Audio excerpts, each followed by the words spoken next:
के साथ जुड़ रही हैं हैदराबाद की कंटेस्टेंट और बीजेपी से फायरी, निडर और बहुत बहुत बहुत ब्रेव माधवी लता जी। माधवी लता की हैदराबाद से कंटेस्टेंट हैं और आपके खिलाफ बहुत ही फेमस और कभी ना हारने वाले असदुद्दीन ओवैसी साहब है। सबसे पहले तो पूछूंगी, पिछले महीने जब आपका नाम अनाउंस हुआ और वो भी ओवैसी साहब के खिलाफ, तो आपने क्या सोचा और क्या रणनीति बनाई? क्योंकि पिछले 4 दशकों से ओवैसी साहब और उनका परिवार कभी इस सीट से हारे नहीं हैं। आप ऐसा क्या करेंगी कि बीजेपी के लिए ये सीट जीत पाए?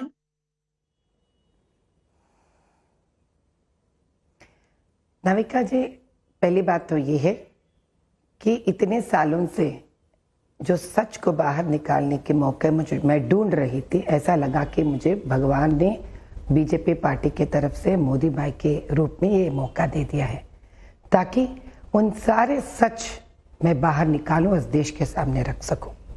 और दूसरी बात, वो जीतते आए हैं। मुख्तार अंसारी जी तो भी जीतते आए ना, तो बताइए क्या फर्क रहेगा दोनों में? ये लोग ऐसे ही करते हैं, दंगा फसाद करते हैं, लोगों को डराते हैं, बोगस वोट्स निकाल लेते हैं और इसी प्रकार से वो लोग जीतते हैं। हमारे पास तकरीबन 2000 पोलिंग बूथ है, वहाँ में ऑलमोस्ट 1100 तक माइनॉरिटी बूथ्स है। कल मैं चंद्रायन गुट्टा, जो एक असेंबली कॉन्स्टिट्यूएंसी है, वहाँ पे पदयात्रा कर रही थी, तो वहाँ हमने एक बूथ को पकड़ लिया है जिस बूथ में लोग रहते हैं, घर के अंदर पोलिंग बूथ। सुनिए तो सही, आप कभी कहाँ देखा ऐसा होते हुए? घर के अंदर पोलिंग बूथ, जिस घर में लोग निवास रहते हैं, वो घर का बाजू का घर MIM का कॉर्पोरेटर का घर है। अब बताइए आप किस प्रकार से सच्ची और जस्टिस, धर्मबद्ध पोलिंग हो सकता है? ऐसा पोलिंग से तो कोई भी जीत सकता है जी। अब ये सब हम बाहर निकाल रहे हैं ना, तो अब की बात देखते हैं कौन सी बड़ी जीत हासिल करेंगे वो भी।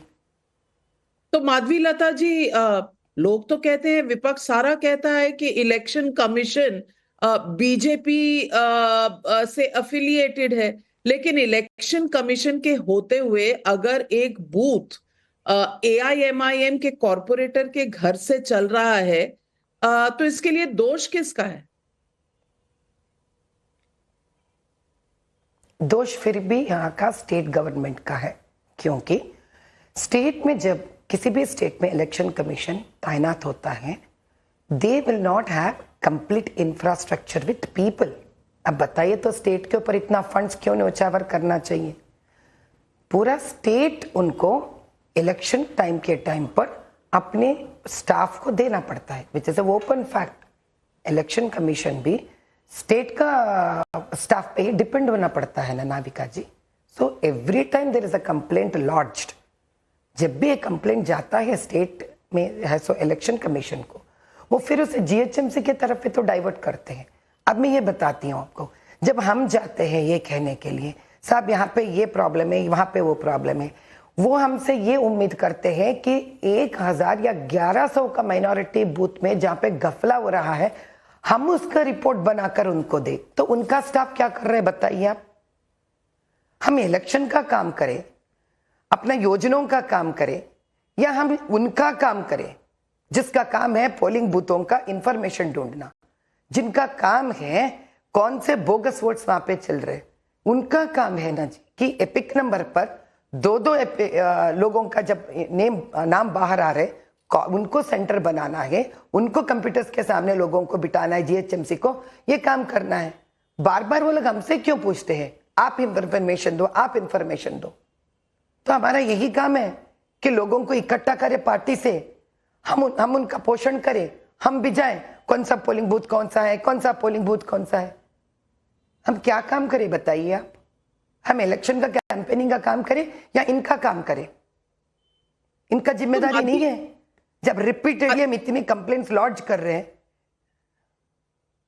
माधवी लता जी, पहले बीआरएस की सरकार थी, अब कांग्रेस की सरकार है, क्या आपका कहना है कि दोनों के दोनों ओवैसी साहब की पार्टी के साथ मिले हुए हैं?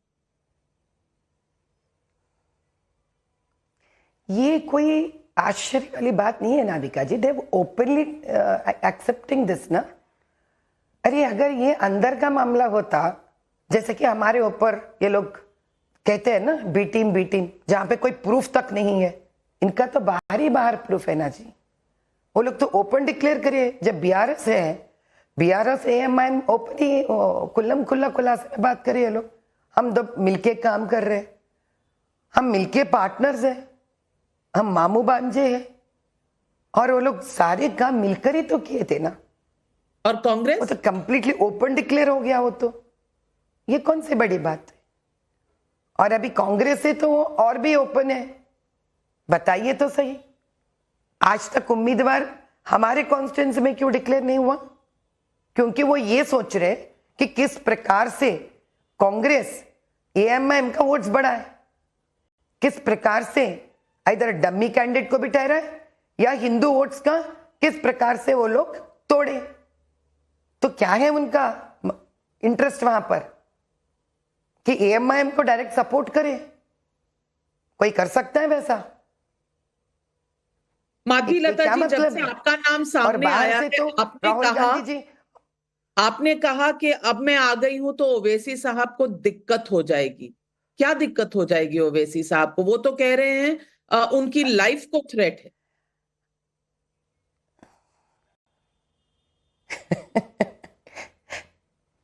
वो लाइफ थ्रेटन कहां से लेके आ रही इंफॉर्मेशन? सोशल मीडिया से।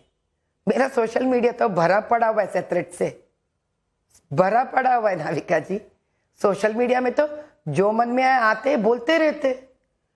अरे मेरे सोशल मीडिया में तो उनके तैनात के लोग होंगे जो मेरा हॉस्पिटल तक धमकी देते हैं, धमकी देते हैं कि इनके हॉस्पिटल पे ये करेंगे वो करेंगे, मत जाना इनके हॉस्पिटल को, ये लेडी ऐसी है वैसी है, देख लेंगे इनका, आके तो देखो हमारे इलाकों में।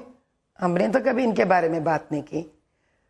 जो साहबजादे जी, जो असाउद्दीन जी मुख्तार अंसारी से दोस्ती कर सकते हैं, आईएसआईएस से दोस्ती कर सकते हैं, जिनके ऊपर वक्फ बोर्ड के सच्चाई बाहर निकालते हैं, सियासत के न्यूज और पेपर के जर्नलिस्ट पे खुल्लम खुल्ला वो लोग मार सकते हैं, पीट सकते हैं। अब बताइए साहब, उसके ऊपर कोई क्या कर सकता है? सोशल मीडिया के बेसिस पे बोल रहे हो ना, धमकी वाली बात। ये तो मेरे उम्मीद से तो बहुत नीचे गिर गया असदुद्दीन जी। मैं सोचिए तो काफी दिलेर इंसान है, काफी गट इंसान है। एक स्त्री होकर मैंने आज तक कभी सोशल मीडिया के धमकियों के बारे में बात नहीं किया है। सोशल मीडिया का क्या है जी? तब तो उनसे भी कहीं दुगना मुझे आ रहे हैं। माधवी लता जी, आपको फायर ब्रांड लीडर कहा मतलब जाता वाली है। बात नहीं। आपको फायर ब्रांड लीडर कहा जाता है, और वहां हैदराबाद में भाईजान भी फायर ब्रांड लीडर हैं। बल्कि वो असदुद्दीन ओवैसी जी खुद नहीं, उनके फायर ब्रांड छोटे भाई भी हैं, जिनकी एक तकरीर बहुत फेमस हुई थी, 15 मिनट के लिए पुलिस हटा दो। अब आप इन दोनों के खिलाफ कैसे लड़ेंगी? इन दोनों के खिलाफ इसलिए मैं लड़ सकती हूँ क्योंकि ये लोगों का हिम्मत है झूठ, ये लोगों का हिम्मत है लोगों को दर्द पहुंचाना, ये लोगों का हिम्मत है मजहब को गाली देना, ये लोगों का हिम्मत है लोगों को बांटना, ये लोगों को हिम्मत है गरीब को और गरीबी में ढकेल देना। अगर ये हिम्मत से वो लोग राजनीति को चला सकते हैं तो क्या हम सच्चाई से राजनीति नहीं चला सकते नाविका जी? हम तो कभी किसी मजहब के बारे में गलत बात नहीं करते, हम किसी के दिल को ठेस नहीं पहुंचाते, हम गरीबों के साथ काम करते हैं। आज हम पॉलिटिक्स में आए जी तो 20 साल से तो हम उसी गरीबों के साथ हैं ना। हम उनको खाना बांट रहे, उनका रेशन बांट रहे, उनको हेल्थ फ्री में दे रहे, 1008 नॉर्मल डिलीवरीज पसमंदा मुसलमान औरतों के लिए कर रहे हैं। मोदी भाई जो योजना लेके आए उनको लोगों के बीच में लेके जाने के लिए हम बेहद कोशिश कर रहे हैं। हमको इस झूठ की सहारा नहीं चाहिए। अगर झूठ के सहारे पर कोई जीत सकता है तो सच के सहारे पे और कितना जीत हो सकती है? माधवी लता जी, अगर मैं आपसे पूछूं, क्योंकि हिजाब का मुद्दा ओवैसी जी बहुत उठाते हैं, हिजाब पर और हिजाब इनसाइड क्लासरूम पर आपका क्या विचार है?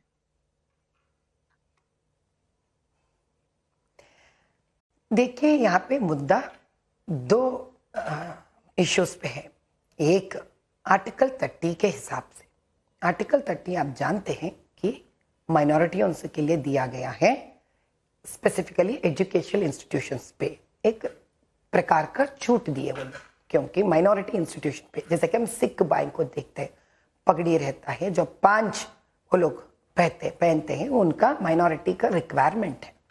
जो हिंदू बेचारा स्कूल रखता है तो मजहब का पढ़ाई नहीं करा सकता, वो वहां पे एक यूनिफॉर्म सेट करके सारे देशवासी एक ही प्रकार आने का रहता है, वहां के आप टांग अड़ाते हो वहां पर। आप बताइए क्या मतलब है? और ऊपर से बैरिस्टर पढ़ चुके हैं और कॉन्स्टिट्यूशन के ये तो पीएचडी लिए कहते हैं लोग। ये है क्यों? इनके बात जो मुसलमान सुनता है वो पढ़ा लिखा नहीं रहता है, वो राज्यांग नहीं समझता है, वो तो बहुत ही इनोसेंट रहता है बेचारा। उसको समझ में नहीं आता है कि राज्यांग मुझे इतना हक दिए हैं। कौन पुस्तक पढ़ के स्पीचेस सुनेंगे बताइए नाविका जी? ये जो बोले वही बड़ी बात हो गई। ये मुद्दा गलत है, ये मुद्दा बहुत गलत है। ये लोगों में गलत मैसेज भिजा रहे हैं, गलत संदेशा भिजा रहे हैं, भड़का रहे लड़कियों को। मैं इसका आपको उदाहरण भी देती हूं, मैं कॉलेज का नाम लेना नहीं चाह रही। जब प्रधानमंत्री जी वुमेन्स डे का घोषणा करे थे तो मैं स्वयं एक लोकसभा पार्लियामेंट के असेंबली कॉन्स्टिट्यूंसी में मैंने पूरे मुसलमान बच्चियों को एकत्रित करे थे हिजाब से, प्रधानमंत्री जी का मैसेज सुनने के लिए। तब वो बच्चे मुझसे यही सवाल करे थे जो आप करें मुझसे, जब प्रधानमंत्री इतने अच्छे हैं तो क्यों हमको हिजाब पहनने से मना करते, जो क्यों हम स्कूल्स में हिजाब नहीं पहन सकते? तब मैंने आर्टिकल 30 समझाई। पता है वो लोग क्या करे? कहे मुझसे, हमको तो इसके बारे में मालूम ही नहीं है। तब तो ये सही है, जब हमको आर्टिकल दिया गया है 30 तो मदरसों में हिजाब पहन के जाना चाहिए और वहां एक सुकून से पढ़ना चाहिए। उनको उनका सोच विचार को ये खराब कर रहे हैं, उनके सोच विचार को गलत रास्ते पे लेके जा रहे हैं। ओवैसी साहब कहते हैं कि आप मुस्लिम विरोधी हैं और वो बताते हैं कि चाहे 2014 का चुनाव हो, चाहे 2019 का चुनाव हो, 8% से ज्यादा मुसलमानों ने बीजेपी के लिए वोट कभी नहीं किया। तो एक तरफ ओवैसी जी हैं, एक तरफ बीजेपी की कैंडिडेट आप हैं। दोनों के ऊपर इल्जाम यही है, वो हिंदू विरोधी हैं, आप मुस्लिम विरोधी हैं। क्या जवाब देंगे जो लोग ये कहते हैं उन? नाविका जी, आपने कभी मेरे चैरिटेबल ट्रस्ट के वेबसाइट्स आपने देखे हैं तो प्लीज कृपया करके मेरे लिए 2 मिनट का तकलीफ उठाकर मेरे वेबसाइट्स ढूंढिए। 20 सालों से शायद मैंने मुसलमानों के साथ ज्यादा वक्त गुजारा है, शायद मैं पसमंदा औरतों को ज्यादा किया है काम और उनके लिए बेनिफिट्स भी। मोदी भाई जब मुझे चुने थे, एकमात्र यही सोच से चुने थे मुझे कि मुझे और मेरे मन में हिंदू और मुसलमान में कोई फर्क नहीं है। ये तो ओपन इंफॉर्मेशन है, खुला इंफॉर्मेशन है। परसों भी मैं रमजान को अपने शिया भाइयों के साथ हजरत अली जी की जयंती पे मनाने में गई थी। मैं आज भी इफ्तार पार्टी में जा रही हूँ। क्या कभी असदुद्दीन जी आके हमारे शिवालय में आकर बैठे क्या भजन में? मैं जाती हूँ, मैं मुसलमानों के घर जाती हूँ, मैं उनके त्योहारों में मैं दायित्व लेती हूँ, वहाँ पे मैं उनके साथ रहती हूँ, उनकी खुशी में मैं साथ देती हूँ, उनके गम में मैं साथ देती हूँ। अब ये बताइए कहाँ से हम लोग मुसलमान के विरोध हो गए? कभी हमने किसी भी समय पे, मेरे पूरे पिछले सारे वीडियोस को आप जांच करिए, एक बार भी मैं मुसलमानों के प्रति एक गलत शब्द निकाला? हालांकि अगर आप मेरे वीडियोस ढूंढेंगे तो मैं यही कहती हूँ, इस्लाम एक प्यारा मजहब है। और ये आज नई बात करी हूँ मैं, 1-1.5 साल पहले ही बोल चुकी हूँ मैं ये बात। कभी कहा है उन्होंने राम पे गाली देते हैं, कौशल्या मैया के ऊपर असदुद्दीन जी और उनके भाई गाली देते हैं, अयोध्या पे गाली देते हैं, बतकम्मा हमारे यहाँ का फेस्टिवल है नाविका जी, कितना गंदा गाली देते हैं, बोलते हैं घूमते रहेंगे घूमते रहेंगे। कोई ऐसा डेमोक्रेटिक कंट्री में एक प्रशासन के अधिनेता ऐसा बात कर सकते हैं? बताइए।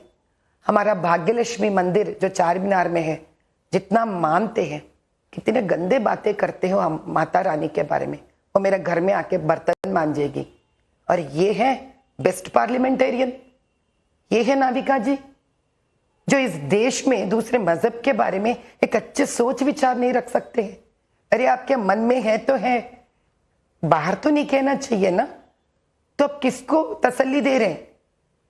उन चंद मुसलमानों के लिए जिसको आप खराब करके रख चुके हैं, जिसको लगता है आप हीरो हैं, केवल हिंदुओं को गाली देने से, हिंदू भगवान को गाली देने से, हमारा देवी देवताओं का अपमान करने से, और आप हिंदुओं को भड़काना चाहते हैं, और ताकि ये हिंदू इनके स्पीचेस के वजह से मुसलमानों के ऊपर नफरत पैदा करे।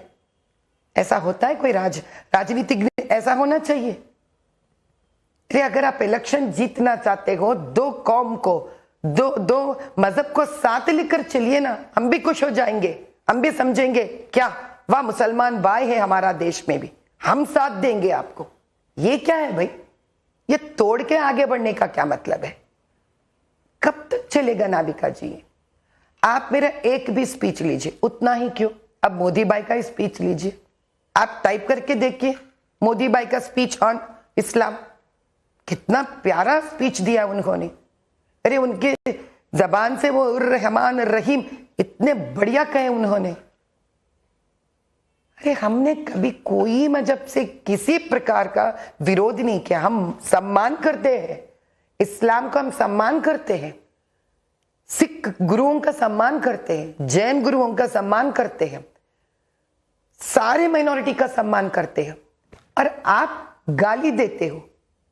तो इसका मतलब है आप जिन्ना हो यहां कर, कि सिर्फ आप मुसलमानों के बारे में ही बात करते हो, और वो भी इनकी तरक्की के लिए नहीं, उनको भड़काने के लिए हिंदू मजहब के गाली देते हुए। अगर आप सही मुसलमान होते ना नाविका जी, असदुद्दीन जी, प्रशंसा करते जिस दिन मोदी जी इंस्टेंट ट्रिपल तलाक को निकाले, ताली बजाते प्रधानमंत्री के लिए। वो है एक सच्चा धर्मबद्ध इंसान। प्रधानमंत्री जी के योजनाएं जितने भी अमल में आए थे, जैसे कि प्रधानमंत्री उज्ज्वल योजना, प्रधानमंत्री स्वावलंबन, प्रधानमंत्री मुद्रा लोन, प्रधानमंत्री विश्वकर्मा, आप स्वयं अपने टीम को भिजाइए और पता लगाइए हैदराबाद ओल्ड सिटी कॉन्स्टिट्यूएंसी में माइनॉरिटीज के एरिया में हमको कितने घुसने दिए और करने दिए। ये काम नहीं करने देते हैं, नहीं करने देते हैं। और जितने भी फंड प्रधानमंत्री जी से मिलता है, यहाँ का बीआरएस गवर्नमेंट जब था तो वो लोग हड़प लेते हैं, अपना नाम रख लेते हैं और अपने नाम से आगे लेके जाते हैं। और जो स्टेट के भी फंड्स निकलते हैं ना, वो भी अपने ही लोगों में बांट लेते हैं। गरीब को कहाँ मिल रहा है जी? कुछ नहीं मिलता वहां पे। ये सच्चाई जो मैं अभी बाहर निकल लेके आ रही हूं ना, उनको खटक रहा है, उनको खटक रहा है सच्चाई से। आज तक प्रधानमंत्री नरेंद्र मोदी ने आपको सराहा है, जिस तरह से आप अपनी बात रखती हैं। प्रधानमंत्री ने आपको कॉम्प्लीमेंट किया है। प्रधानमंत्री नरेंद्र मोदी के साथ आप जब मिलती हैं, आपसे उन्होंने क्या कहा, आपने उनसे क्या कहा?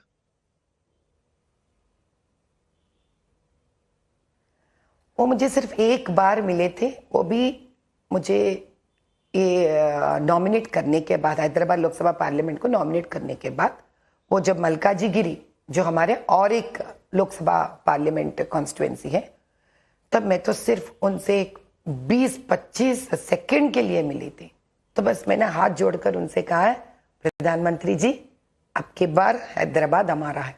उससे ज्यादा तो मुझे टाइम नहीं मिला प्रधानमंत्री जी से मिलने। जो एक आम इंसान को जितना मिलता है, मुझे भी उतना ही मिला है। उन्होंने आपके बारे में ट्वीट किया तो आपको कैसा महसूस हुआ?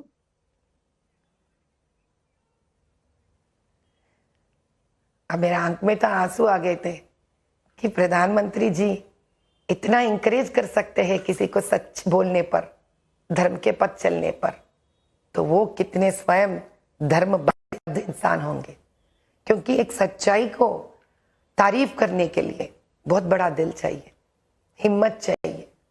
जिस हिम्मत से मैं आई सच्चाई का पर्दाफाश करने, जिस झूठ पर 40 साल का इलेक्शंस जीत रहे थे उसको बाहर निकालने के लिए मैं जब सामने आई, उसको तारीफ करने वाले प्रधानमंत्री एक लोकसभा पार्लियामेंट के उम्मीदवार को तारीफ नहीं कर रहे थे, एक महिला जो हिम्मत कर कर सच्चाई को बाहर लेके आ रहे थे उनको तारीफ कर रहे थे प्रधानमंत्री जी। और उस प्रधानमंत्री के नेतृत्व पे मुझे इतना भरोसा है ये देश एकता से आगे बढ़ेगी।